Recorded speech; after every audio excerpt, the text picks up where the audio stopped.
Hey, what's up? Welcome to Feminist Timeout. Let's take a time out to talk about one of the problems with the feminist movement, the problem of Western superiority. The West is a term that we use to refer to a certain set of countries. These are the countries that over the past 500 years or so have been the colonizers, not the colonized. It's a group of countries that we would refer to as the first world, developed countries. We're talking about Britain, France, Spain, and more recently Canada and the United States. There's this idea out there that Western countries are somehow better than others. And sure, with a certain value system, they might be. They may have bigger militaries or more money, but as feminists, are those really the values that we should choose to care about?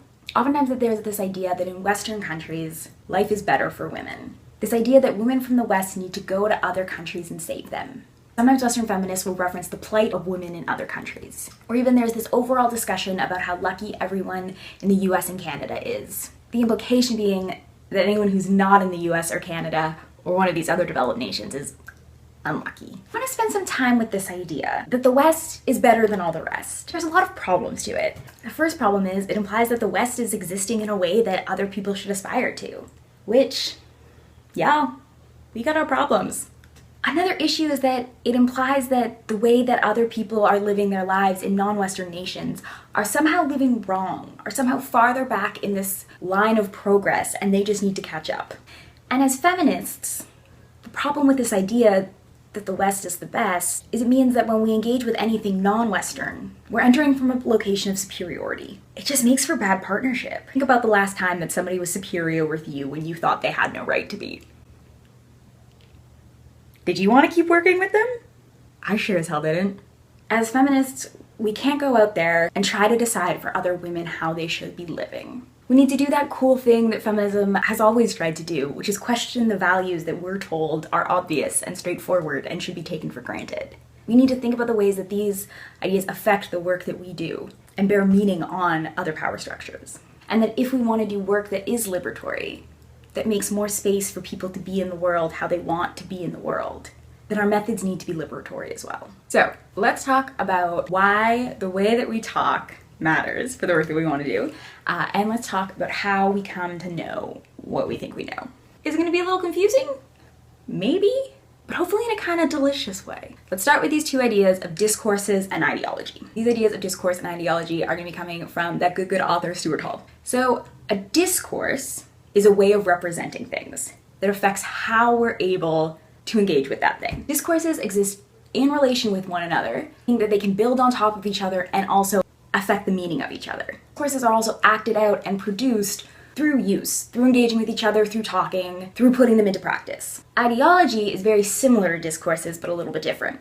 Ideology is when the beliefs that we have produce the knowledge that we use to form discourses.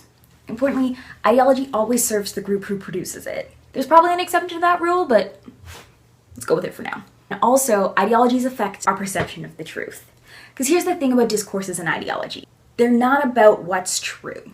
It's people looking at the world through the same lens. So this is kind of confusing and esoteric. But let's see if I can have an example to help illustrate the point. With cats. This is one of the cats I live with. His name is Trotsky. This is the other cat I live with, Waverly. She does not like to be picked up. So in my apartment, between me and my roommates, it's commonly understood Waverly is the somewhat needy, snuggly one, and Trotsky is the more independent, adventurous one, and this really affects how we interpret their actions. When I'm walking down the street and I just see Trotsky hanging out, no big deal. When I see Waverly sitting on the front porch, it's like, you're being brave today. Conversely, for whatever reason, 2017 is the year that Trotsky decided to get snuggly.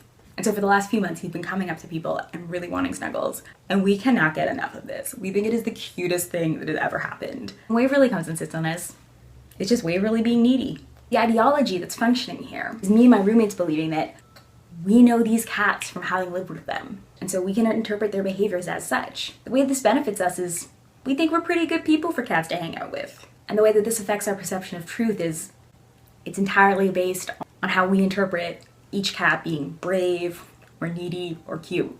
My apartment and the cats who live in it doesn't factor very largely on the world stage. However, other discourses do. Discourses like how disabled people aren't productive members of society, or discourses about Black folks deserving the police brutality that they face, or ideology about gender that prevents trans folks from identifying and being in the world as they are. A huge piece of the Western ideology is this discourse of progress. So Lydia Smith, who is a super cool theorist, writes about this problem of progress in the way we think about history. Smith talks about how in the West we have this idea of history as one straight line, one narrative in which all civilizations and groups of people are working towards the same type of progress. And this type of progress is based on Western values. This type of progress has to do with capitalism, it has to do with individualism, it has to do with the idea of increased independence. So that good theorist I was talking about before, Stuart Hall, also talks about the way the power functions with ideology. And that what makes Western ideology such a problem is that Western countries have the power to make what they believe true. Edward Said, who's the guy who wrote Orientalism, says the lie of imperialism is that other cultures need it in order to reach their full potential. Imperialism is a complicated idea I want to talk about more in another video. For our purposes, imperialism is an ideology that says that Western countries have like a moral necessity and also a right to go to other countries and impose their way of being on them. The tricky thing about this belief is that Western countries historically and presently then go do this. So Edward Said was talking about the specific example of Britain in Egypt, where Britain believed that Egypt would only come to be the best that it could be with their help. And because at this point, Britain had already invaded, then they could make it so. So they looked at this country that they had shaped how they thought it should be, and then said, look, it's perfect.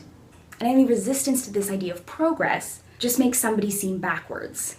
So I think now we need to question the ways that when Western feminists go to non-Western countries and try to impose one way of being or one sort of feminism, or even implement changes in ways of being that worked for women in the West, how this might be similar to when imperialist countries went to those same places and tried to move them towards progress. And sure, as Western feminists we can say, we're trying to help.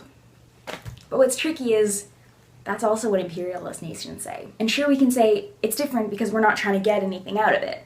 But that's not necessarily true. Western women who do international feminist work often get international acclaim and awards. More awards than the woman doing that work who's from that country. These feminists can get book deals, can get jobs. And the problem with this is all of that builds this sense of Western superiority. And look, I don't think it's a bad goal for women to want to help women. But if the point is to help women, and the way that Western feminism is trying to do it now isn't that helpful, then what do we lose with trying something new? So we need better discourses with which to make better ideologies. But discourses come from knowledge. And in order to have non-impressive ideologies, we need to have knowledge that can support this. And to do so, we need to think about how we know what we take for granted. This is Sara Ahmed, probably about to say something brilliant. In Sara Ahmed's piece, Knowing Strangers, she talks about the problem of feminist ethnography.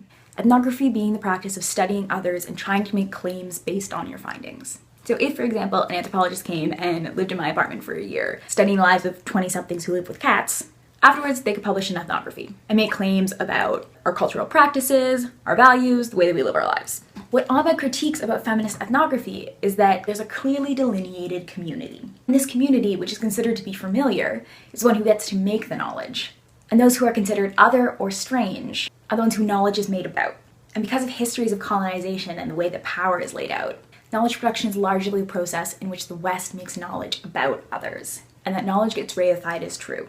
So knowledge production then is a process of inclusion and exclusion. The argument that Ahmed makes is that the stranger can't make knowledge for themselves. The only one who is able to know are those in the West. And I don't think as Western feminists we mean to dominate others. I don't think we mean for our worldview to be imposed, but nonetheless this is a process that happens, and as such, we need to figure out what it means for feminism. Techniques such as speaking up for or conscious raising on behalf of still participate in this. And even though we may make relationships with non-Western women that result in friendship, if I, who am a part of an academic institution, make a claim through it about a non-Western woman and the way that she lives, it's far more likely to be heard and respected than her own claim. Homa Hoodfar gives an example of this in her article, The Veil in Their Minds and On Our Heads. In it, she talks about when the Women's Studies department she was teaching at invited a famous journalist to come to the department as a guest speaker. The problem with this journalist is that she had made her career by presenting Iranian Muslim women as passive victims. None of Hoodfar's colleagues were willing to engage with any criticism of this standpoint, or willing to give space for a different ideology to be presented. In fact, at the event, they actually cut questions short when they became critical. After the event, Hodvar heard a fellow Iranian woman say this: "We suffered in the name of progress, then in the name of revolution, then in the name of Islam, later through immigration and racism. And now we have to suffer also in the name of feminism." These Western notions of superiority cause suffering to the people that they speak about. Feminism is no exception to this process. Ahmed talks about how feminists love the question, who is speaking here? Ahmed urges us to take this question farther. She urges us to ask, who is knowing here? See, knowing is a very condition to being able to speak. And she urges us to ask the question, what are the conditions of labor that allow this person to know? And she asks us to think about what knowledge is already in place that allows someone to know about others, for others, by others. I think the point of these questions is to make us look at the systems and structures and ways of the world that are beyond on the fold of our good intentions. Ahmed says that as feminists, we have to learn our boundaries. We have to learn the limits of our own knowledge. And we have to learn the processes that render other people as not being able to know for themselves. We need to know these things so that we don't continue to participate in them. I think my favorite point of Ahmed's is that strangers can know differently. Strangers, so in this case, those not a part of the Western community, can know things in a way that we do not. Feminism's been really resistant to some historical perspectives, such as the perspectives of queer women and women of color and disabled women.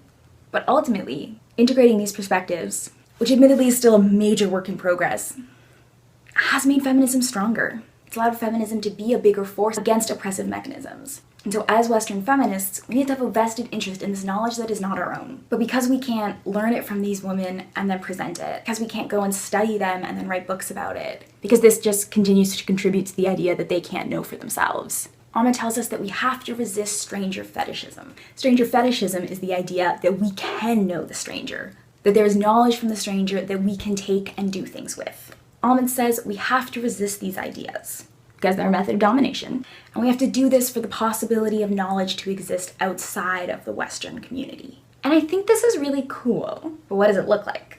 I think it means we have to be extremely aware of where our information about non-Western women is coming from.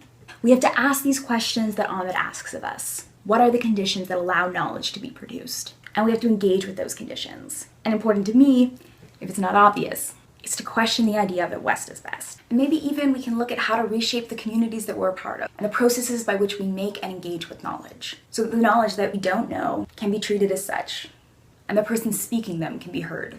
If we want to do feminist work, then we need to be able to engage with non-Western women from a position that is not above them. Because, first of all, it's not true. And second of all, any work that's done from that position isn't going to be fair and has the potential to do way more harm than good. I want to leave you with the idea that we can exist in the world differently. We have the power to form ideologies and work with discourses that better inform our feminism, that allow us to do more liberatory feminist work. We can try to exist in the world in a way that builds relationships of fairness, and the very method by which we do that work has the potential to undo oppressive structures, which is really cool, even if it's not easy. So in the comments below, tell me whatever you want, or what are some of the other ways that superiority is a part of feminism? What are some things that I missed or got wrong because of my own ideologies? And how else can we exist in the world differently?